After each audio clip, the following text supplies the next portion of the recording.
தமிழக அரசியலில் மிக மூத்தவராக இருக்கக்கூடிய கருணாநிதி அவர்கள் திமுகவின் முதலமைச்சர் வேட்பாளர். கருணாநிதி அவர்களுக்கு என்ன கேள்வி, என்ன கருத்து? நேற்றைய தேர்தல் அறிக்கையில் வந்து 3G 4G வந்து மாணவர்களுக்கு இலவசமாக கொடுப்போம்னு சொல்லியிருக்கீங்களே, அப்போ 2G ஊழல் வந்து நீங்கள் பண்ணுறது எங்களுக்கு தெரியாதா? நாங்கள் அதை பார்த்த எங்களுக்கு இப்படி ஒரு தேர்தல் அறிக்கை தான் உங்களுக்கு வாக்களிப்போம். நீங்கள் என்ன நம்பிக்கையில் தேர்தல் அறிக்கை தரீங்க? ரொம்ப காலமாக இவரே தான் முதலமைச்சர் இதில் நின்றுருக்காரு.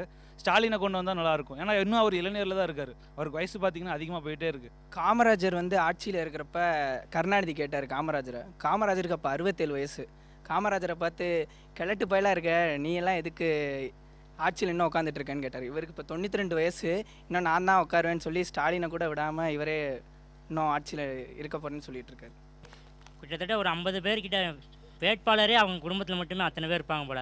அதை தாண்டி அவங்க கட்சியில் அடிமட்ட தொண்டர்லேருந்து நல்லா உழைச்சிட்டு வரவங்களுக்கு எந்த ஊதியம் நீங்கள் கொடுக்குறீங்க? சார், ஒரு காலத்தில் காங்கிரஸோட ஒட்டும் கிடையாது, உறவும் கிடையாதுன்னு சொன்னவர் இப்போ மறுபடியும் காங்கிரஸோட கூட்டணி வச்சுருக்காரு. அவரோட நிலைப்பாடு என்ன? கட்சி நிலைப்பாடு என்ன? ஆட்சியில் வந்து இலங்கை தமிழர்கள் அத்தனை பேர் இறந்தாங்க. அப்போ வந்து ஒன்றுமே பேசாமல் வந்து இதை தேர்தல் அறிக்கையில் மட்டும் வந்து இதை சொல்கிறதும், ப்ளஸ் வந்து கனிமொழி ஒழுங்கும் வந்து அங்கே சட்டசபையில் வந்து அதை பற்றி பேசுகிறதும் வந்து சும்மா வந்து ஒரு வாய்ப்பேச்சுக்கு பேசுகிற மாதிரி எனக்கு தோணுது. ஏன் நீங்கள் இவ்வளோ பேசுகிறீங்களே, அப்போ உங்கள் ஆட்சி அப்போ நடந்தப்போ நீங்கள் ஏன் ஒன்றும் தட்டி கேட்கல?